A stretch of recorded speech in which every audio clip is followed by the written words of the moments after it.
All right, wonderful. So, good morning, everyone. Thank you so much for joining us today. This is the webinar for the 2025 Vital Impact Fund grants. I see a lot of familiar faces, but just for the sake of anyone who might be new or not familiar, my name is Tanya Sutherland Stewart.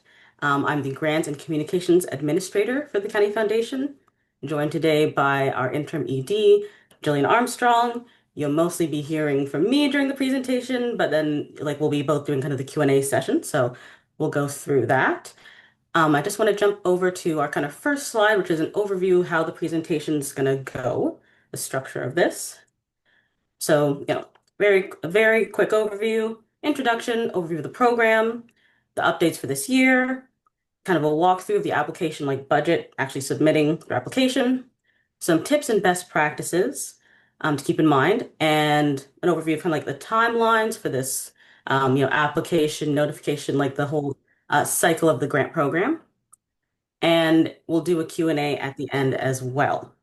So if we can kind of get into it, I'll start us off with a land acknowledgement and just saying that the County Foundation acknowledges that we are on the traditional territory of the Huron-Wendat, Anishinaabe, and Haudenosaunee peoples. These peoples agreed to mutual sharing obligations and responsibilities as stewards of the land and water. We recognize that and that these are now our shared obligations and partnership to continue to protect the land and the water. Going into the County Foundation, again, just for anyone who might be new or not super familiar, we are one of 208 community foundations across Canada.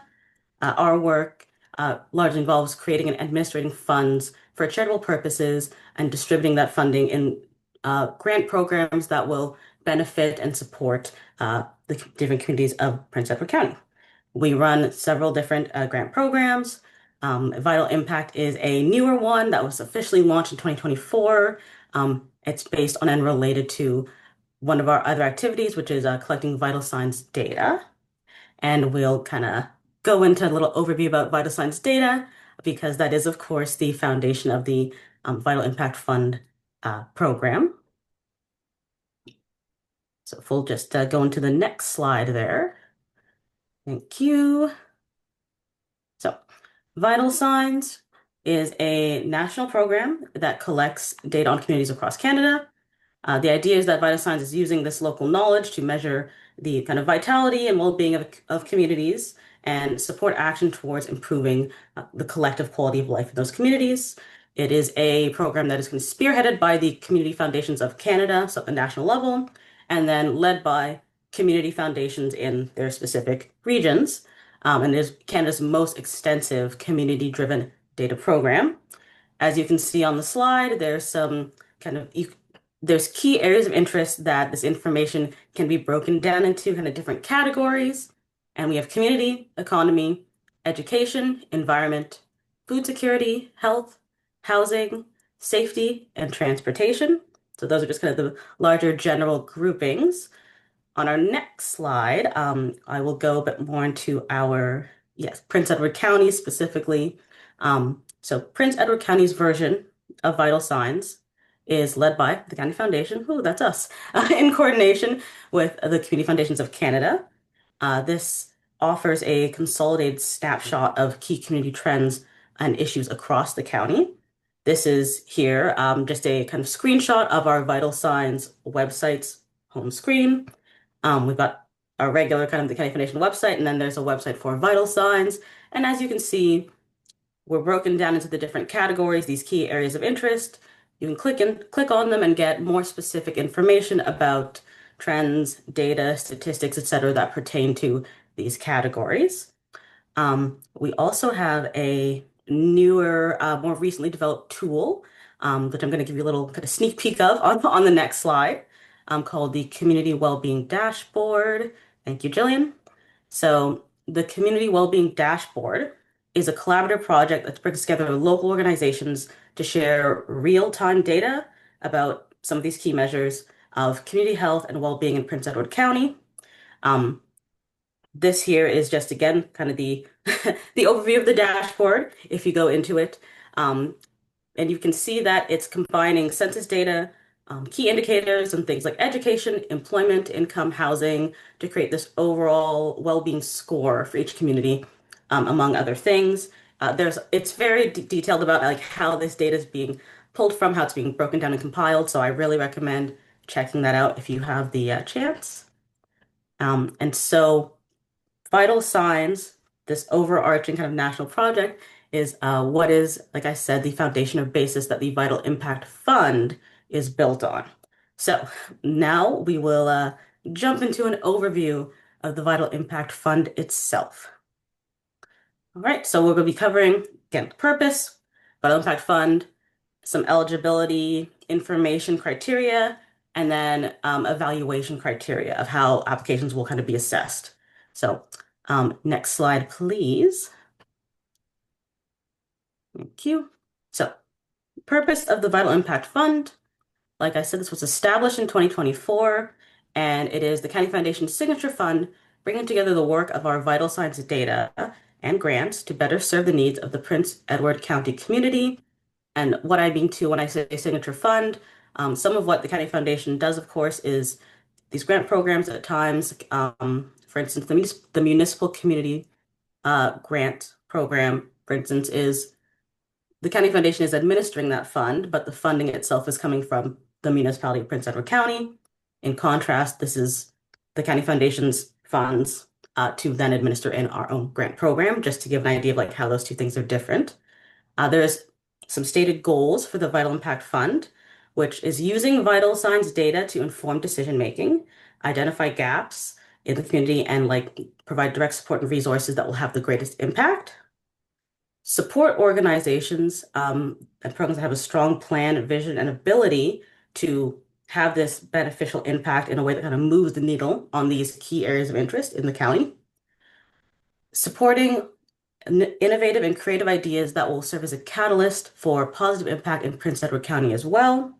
So just to kind of to summarize, because this is of course very key, using vital signs to make data-informed decisions, supporting kind of strong plans that demonstrate a capacity and vision that will have a significant kind of impact on these vital signs areas, and also supporting the innovation and like creative ideas and unique projects that will have a catalyst for change. So that is the purpose of the Vital Impact Fund. Getting into the eligibility, this is quite similar to kind of our general eligibility to apply for a grant, which is noted in our general granting conditions. You can just like see that on our website if you want to read it through. But some things to highlight: must be a qualified donee as identified by the Income Tax Act. So practically must be kind of a registered charity or working in partnership with one. Must benefit Prince Edward County residents. So for instance, it is possible to apply for this fund. Say you're a national organization with a local chapter in Prince Edward County, that would kind of fit. Or even if you're in another region, but you serve a lot of clients or users from Prince Edward County, you can apply. Keep in mind that you would need to have kind of specific demonstration of how and why your activities are benefiting people in Prince Edward County if you are not in the county. So that's just a note to keep in mind. For kind of eligible projects and activities, they must demonstrate how they will generate positive impact in vital signs areas of interest. So again, very specific to what the priorities of the vital signs program are and making positive impact on that. And grants from the Vital Impact Fund can be applied towards projects and programs or operational costs that include salaries, equipment, purchases, etc. So it is also the benefit of you can be asking for funding just for kind of your project program itself, but it also does cover things like salaries, again, operational costs that can be challenging for, charities and like nonprofit organizations, et cetera, to find support for.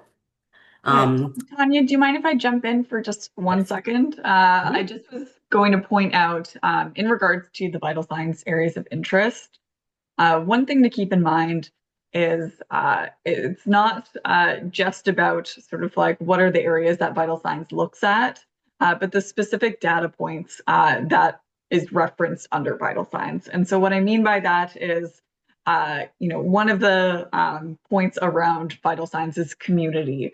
And when we're talking about community, specifically in reference to vital signs, that's looking in specific demographic stats, like information about people moving in and out of the county, who is living here, potentially. So, like it's looking at specifically the demographics of stats and how programs and services are addressing those areas. Or, for example, rather than just looking at like education generally, but we want people really to look specifically at the data that's included and referenced under those areas of interest about what is happening in the county and how those areas will be addressed. So it's not just sort of like generally like, programs working towards education or programs addressing housing need, but what are the specific areas that they're looking to address as referenced by vital signs. So just wanted to kind of clarify that that's not just about the heading of, supporting education, health, or these areas, but what are the specific data points that you're looking to address?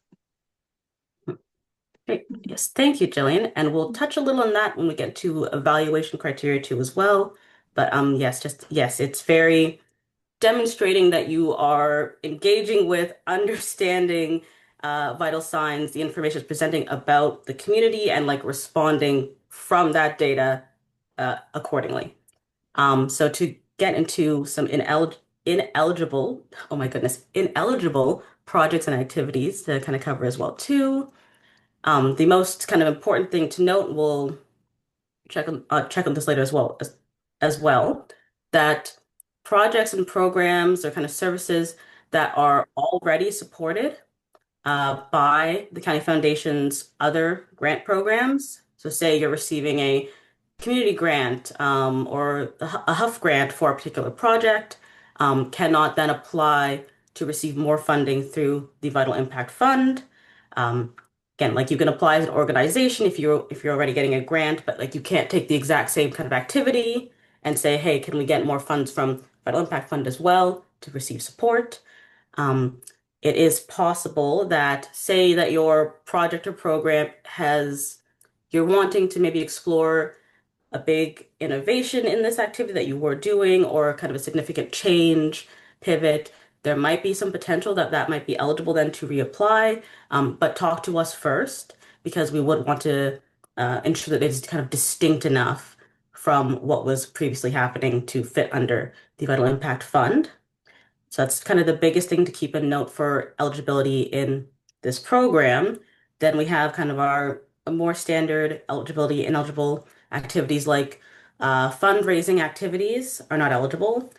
Funding for something that's solely research and development, funding to cover deficits or kind of retired debts, funding for sectarian, religious, or political purposes, with the caveat that places of worship can apply for support for a grant, but it has to be non-denominational, this project, this activity, non-denominational and like inclusive to everyone, to the community at large. So that is our kind of eligibility a bit. So evaluation criteria, I'll start by saying this is a text-heavy section. I'm sorry about that. Don't try to don't have to worry about trying to read everything. We will post this recording, and this is all included on our website. The Vital Impact Fund grant page has like little tabs about eligibility, evaluation criteria. So don't worry that you have to read everything right now. So I'll just highlight some key things. So there are some established criteria that applications are going to be going to be assessed on. So alignment, a key thing in there. So you got the basics of like, does this align with the purpose of the Vital Impact Fund and address at least one of the key issues identified by the vital signs?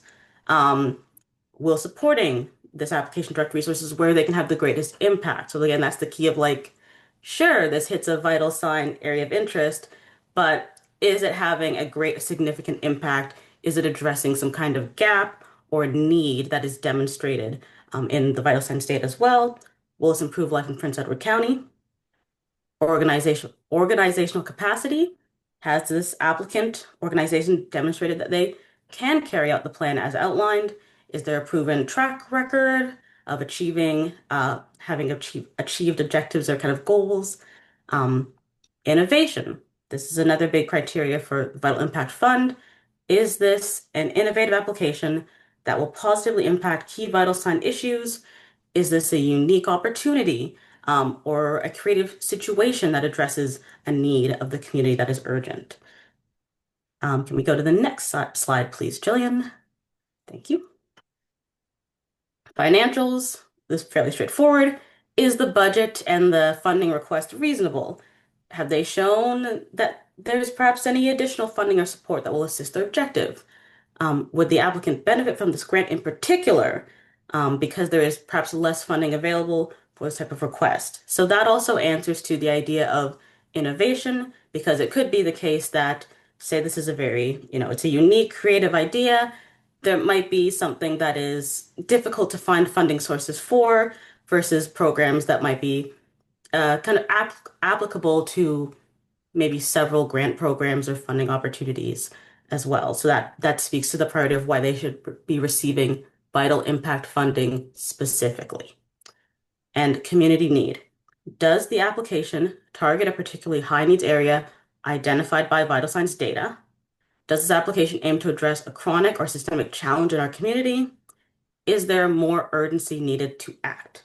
So I've got a little kind of our focus here, focusing on community need and directing impact rather than having the priority to say, like, we've got to try to fund all of the different categories outlined in uh, vital signs, key areas of interest. It's more about, is there, can we demonstrate a direct and urgent need that can then be answered with this funding request, this proposed program project, what have you.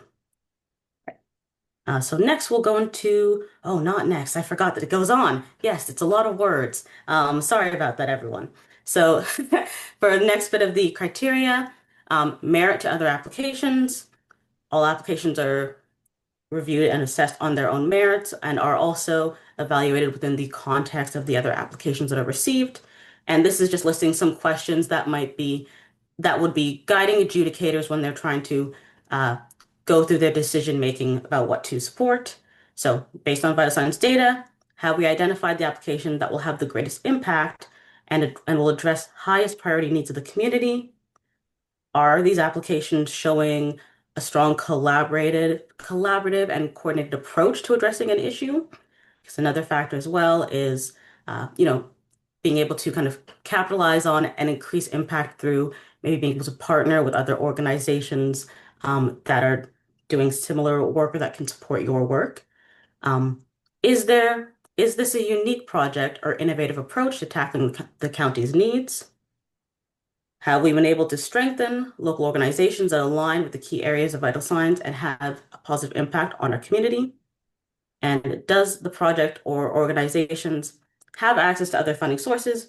Is this an application that would specifically benefit from this grants program? So that's just truly something I think that would be good as you're writing your application.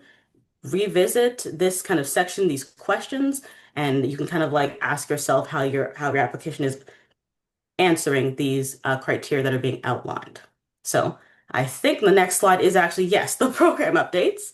So we, as I mentioned, the Vital Impact Fund was launched in 2024, and now we've had a year to kind of reflect and make some program updates for this year. Key things, increased maximum grant size, some changes to project eligibility, and there's now kind of a new component, which is that recipients will also receive grant impact training. So we will get into that going on to our next slide. All right, increased maximum grant size. So for 2025, the maximum grant size has been increased to $60,000. This means that this is the largest grant that is now one of the largest grants that we offer in our kind of public calls for applications. And I was going to add in there that the total funding that is available for this pool for the year is $180,000. So $180,000, max grant size can be $60,000. The purpose of this increase was to kind of more strongly align with the Vital Impact Fund's priorities to support ideas that have clear actionable steps, are using vital signs data to guide their decisions, and show how collaboration will amplify the effectiveness of that work. Next slide, please. Thank you. And again, building on the purpose, the rationale behind this, the goal of the Vital Impact Fund being creating a tangible, measurable impact in one or more of the areas of interest in the short to medium term, having actionable results that could be tracked and assessed. So again, some data to measure, to objectively say what the impact of these activities were. A solid plan for data collection and analysis is essential for measurable impact, and collaboration kind of being often a key to meaningful change. So looking at organizations, how they could perhaps pool their resources, knowledge networks to again just like further amplify their ability to have this positive impact.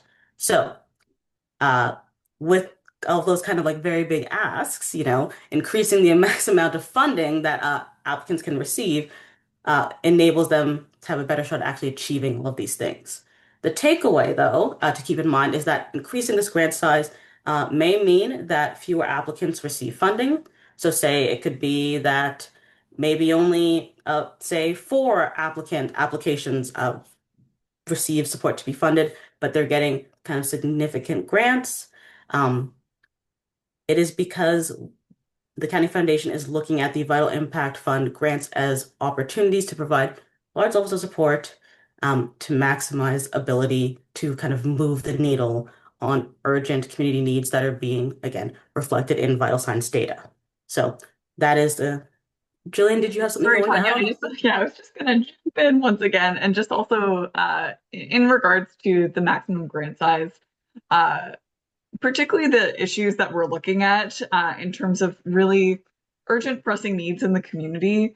Uh, if we're asking organizations to do collaborative projects, looking at tackling systematic issues, those are big asks, and we recognize that. And so part of the rationale of increasing the max grant size was also to recognize the fact that the issues that we're looking at tackling are big, and therefore, in some cases, need more funding in order to be able to address those issues.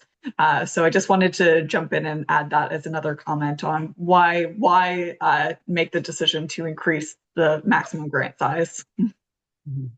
Yes. And yes, too. I don't know if it helps also to think of it as like the county foundation wants the organizations to be able to succeed and really have a big impact and success, and like trying to set you up for success as much as possible by perhaps providing the large amount of funding to do more. So that covers our, yes, the grant size aspect. So updates to project eligibility. First point, we already kind of talked about in general eligibility of not applying for you can't apply the exact same kind of project or services for Vital Impact Fund that are already receiving funding from another county foundation program. Organizations are limited to submitting one application for funding unless they're part of a collaborative project, which would have to be approved by the county foundation before you submit your application. So, you can't have your kind of your one organization, but you're applying for maybe two or three programs that you engage in. Um, the collaborative project would also have to be distinct from any individual application any application from like the individual organization. And so to ensure that these applications are kind of clearly defined. So, you can't, as an individual, apply for the same thing that kind of your collective is also applying for. The idea is that these are all like distinct projects. Organizations that have never received funding from the county foundation are only eligible to apply for up to $10,000. So just keep that in mind as well. Okay, next slide. I think yes, now we have a also new and exciting training session. A grant impact training session will now be kind of part of what you receive, I suppose, as a recipient in addition to funding. So all Vital Impact Fund grant recipients for 2025 will attend one grant impact training session that will be about how to better measure and report on impact, led by Janine Halliwell of People Minded Business. They have a website that they can check out too, where you can learn about them. Uh, this would be taking place in February of 2026. Kind of got two tentative dates that are not confirmed as of yet. The purpose of this, of attending this training, is we believe that it will be helpful for both grant recipients and for the County Foundation as funders. It will help build skills within the organization to help with ways to assist with collecting and organizing data in a meaningful way and increase chance of attracting further funding in the future. So this is just kind of this, it's one seminar, but it is mandatory. If you receive a grant, you must also attend the seminar as well. So just keep that in mind too. Right? All right. So we've kind of gone over the program itself. We're going to take a fairly quick walk through the application process, budget process. So just giving a breakdown here of the pieces that you need to submit for a complete application. Of course, your application form. You need an organizational profile. You will need a budget, and you need to submit annual financials. And those are the mandatory documents. You have the choice to also submit up to two supplementary documents, and we'll talk about that very shortly. So, going into the mandatory documents, application form. That's pretty important. So, you have some options. All of the application materials are also like they're on the County Foundation's website, so you can go to the Vital Impact Fund Grants webpage and, kind of see what you need to submit and go from there. So you can submit via online form. This has the benefit of it does send an automatic confirmation email once you submitted your application. So it's nice to kind of have that confirmation that it was definitely submitted. It also gives you like a little copy, like gives you a copy and attachment of the application that you submitted, which I think is helpful for record keeping. Um, we also have a PDF, just like form, which is meant to be filled out kind of by hand. And that can be filled out by hand. It can be dropped off or mailed to us or emailed in, if you prefer to do it that way. Your second piece is an organizational profile. So this would be a brief, and by brief I mean like 1 to 2 pages. Two is the max. Two is if you can keep it kind of brief as you can. Profile of your organization. You just be wanting to give the adjudicators again an overview of who you are, what you do. So that would include a summary of like your leadership team, any key staff who are maybe involved in this particular project or program that you're, applying for, any relevant community partnerships that are related to this request. And this is where you can give a overview of the services and programs that you're providing to the community. And I'll just note too, depending on your organization, your work, you might need to include your policy for vulnerable sector checks, um, just your organization's current policy about how you maintain kind of up-to-date checks for staff and volunteers would be included in this profile section. Right? Budget, also very important. So you would submit your budget for the proposed initiative, including your total expenses and revenues, um, being as specific as you can about where the grant money that's being requested is going to be used. So, depending on your project or program, maybe the amount you're requesting isn't like for the entire program itself, but a part or particular activity. Try to indicate or communicate that clearly in your budget so adjudicators can again see like how the funding that they're potentially granting specifically will be impacting your organization. And just a note, our webpage for the Vital Impact Fund does have like a budget template that you can use. It is not mandatory, but that tool is there if you want to use it. And your annual financials, you must submit your most recent financial statements. It is preferable that these are financials that have been prepared by an accountant or other third party if available.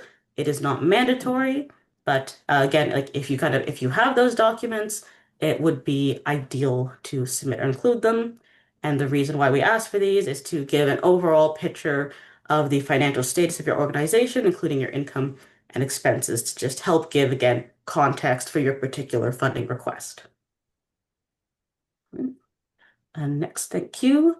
Yes, and as I mentioned, have the optional documents.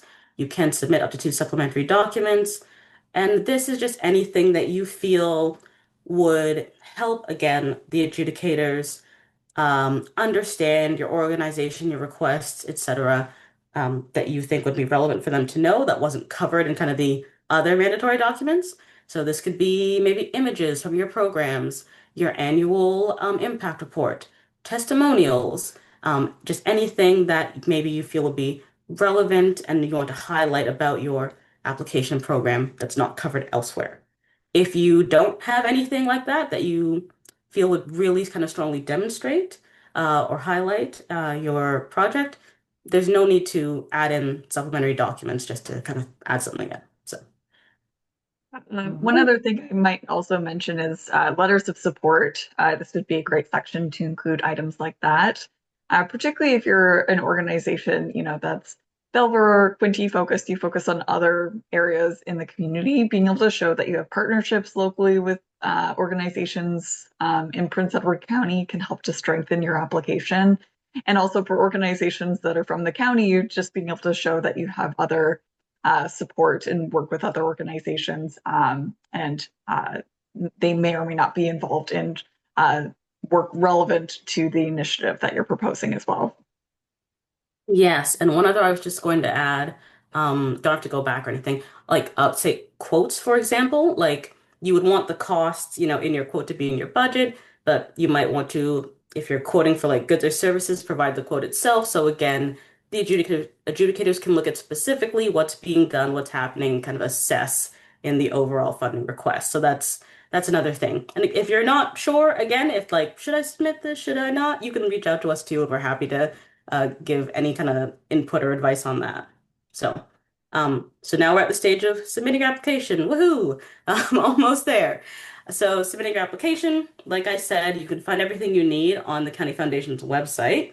You have a few options, the form, or you can do kind of by print PDF, mail. You can drop it off in person at our office. If you come by and we're not there, please just like slide it under the door and we will let you know that we've received it. Or you can send it in by email as well. And so keep in mind, applications are due November 3rd at 4 p.m. I might also recommend you avoid mail, just related to your Yes. present circumstances. Probably just safer to drop it off if you plan to submit by print. Yes, when we wrote this bit, the mail situation was a little bit different. So I would say, yeah, at this point, err on the side of caution. If there's other ways you can perhaps get the application to us, that would be ideal.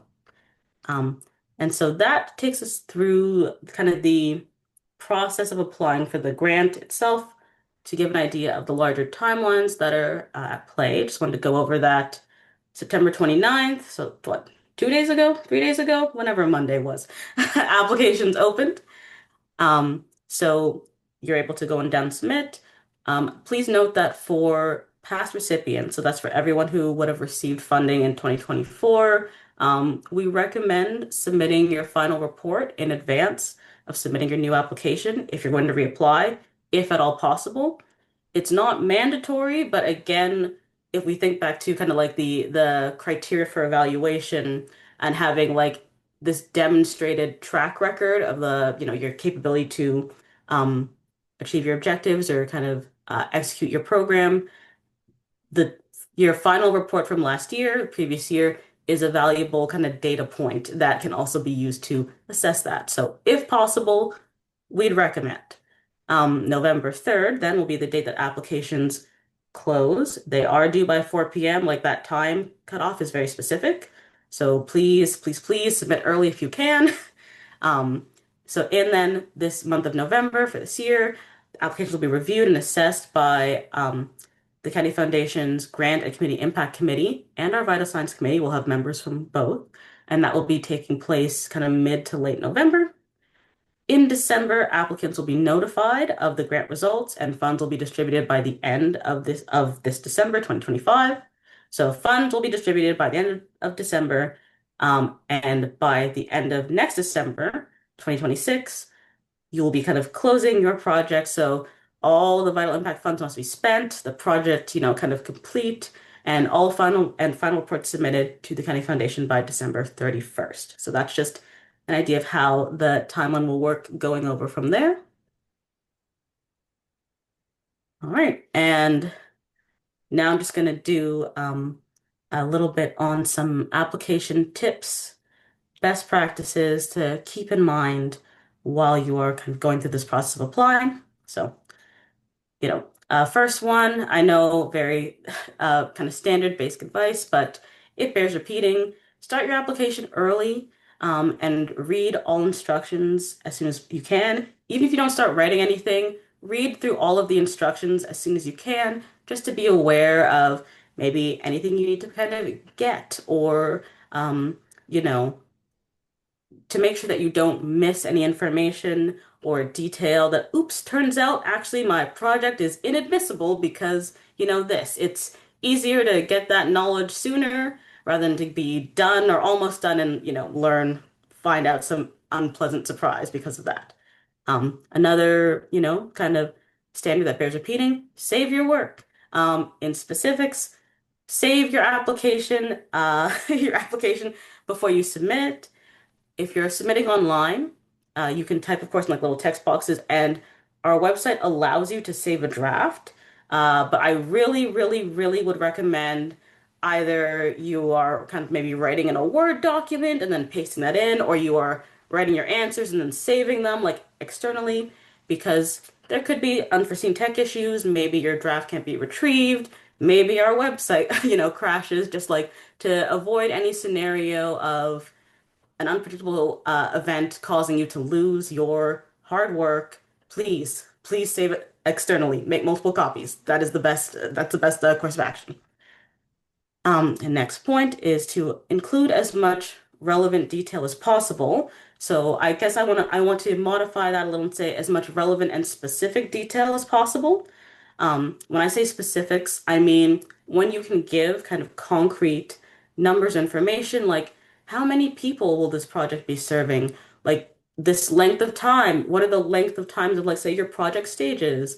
What are the specific or measurable objectives that you are looking to achieve? Like, we'll increase this by 10% or 15% or what have you. Just anything, the concrete details that can help adjudicators understand your project.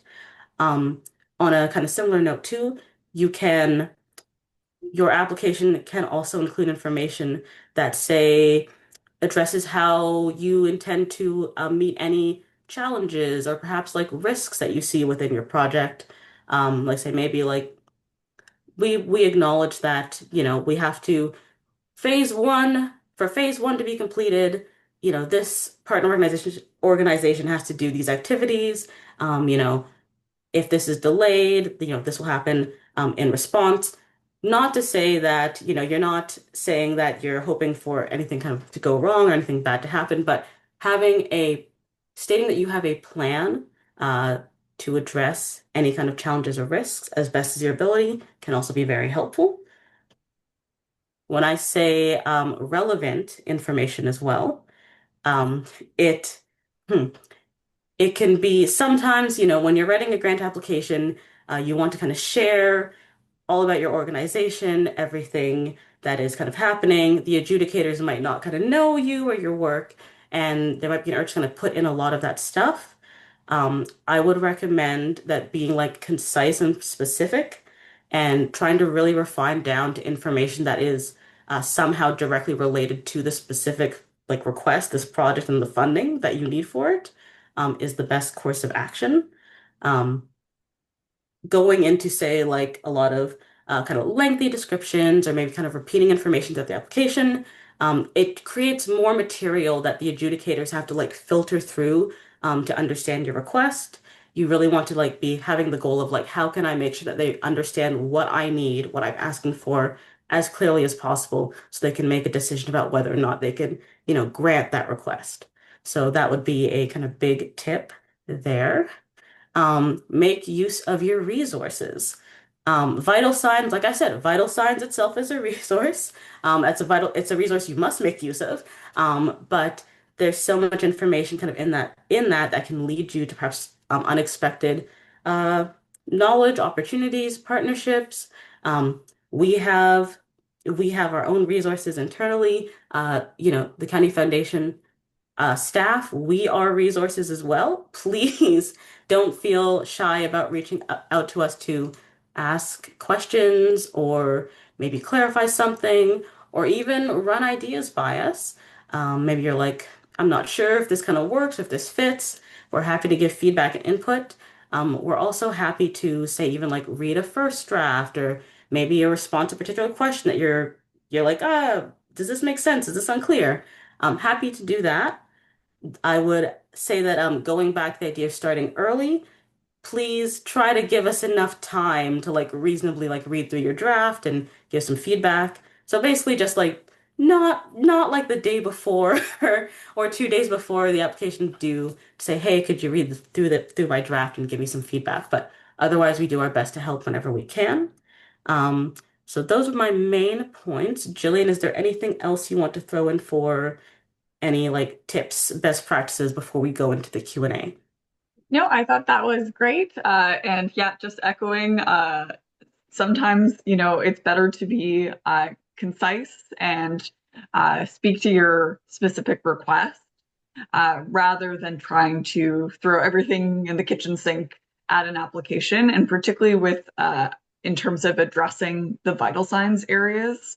Um, it would be much better and stronger for your application to focus on specific data points on specific areas that you're looking to address, rather than saying, well, our programming addresses transportation and it addresses education and it addresses community and it addresses this. And instead, just, take a moment, take a breath, look at like what is achievable, look at the specific data points that you're looking to make an impact on.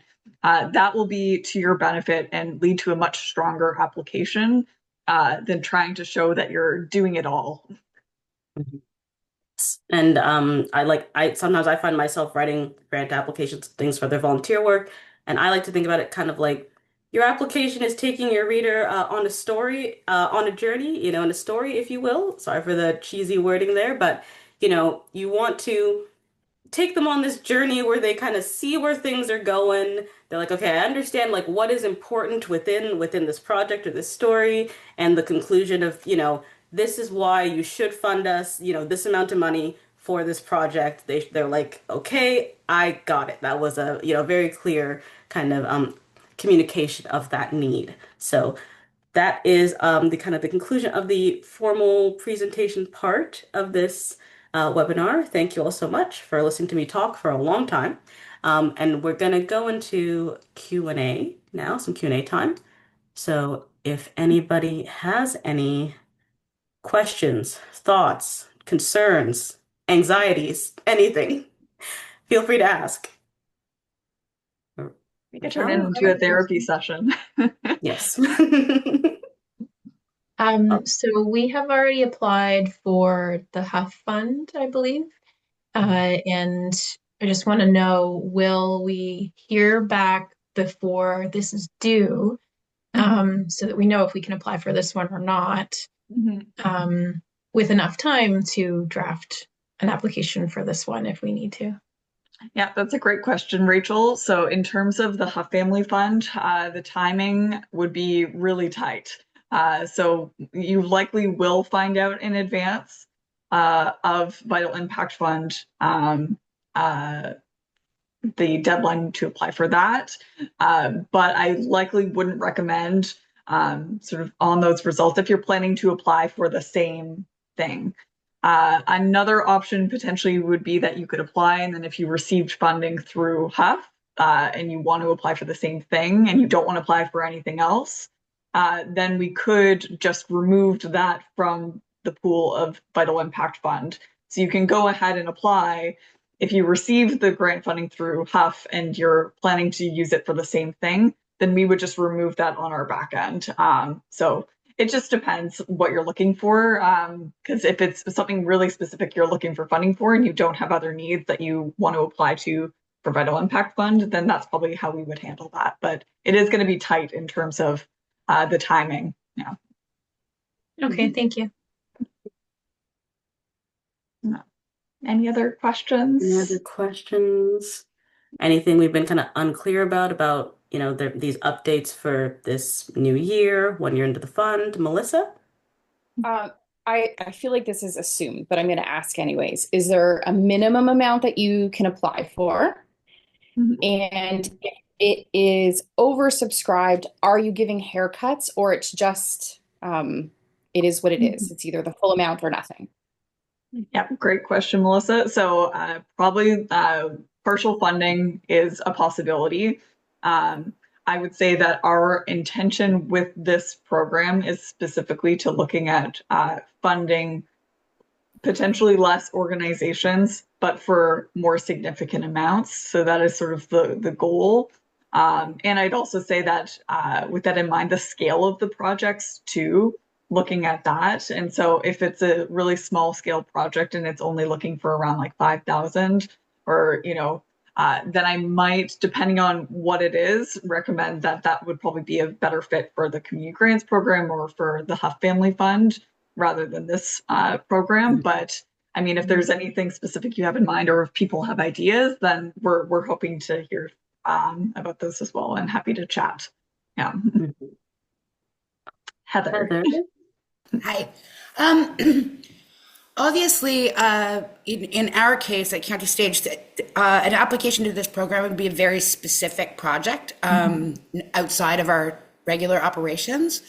So my question would be, and I'm sorry if I missed this in the discussion, but how much of a project's budget would be like? Are you looking for matching, or could you be applying? Could we be applying for the full project budget for a specific project?